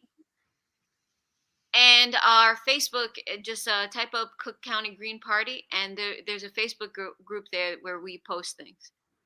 All right, fantastic. Well, we want people to stay involved beyond the election and seriously build an organization that can rebuild America. All right. Right? It's not America first. We're a global family, right? That's right. We're a global family. That's right. So help build our global family and make America green. All right. Well, thank you so much. And Kareem, are you still with us? I know that we have gone over time, but thank you so much for staying with us. We appreciate all of you. And thank you all for calling in and listening in. If we didn't get you the calls, well, of course, you can always join us again tomorrow. We'll be right back here with Veggie Brunch Live with Angela. And we invite all of you to continue to watch us every day right here on the Female Solution Global Radio TV show. And until that time, continue to shine your light. See you tomorrow.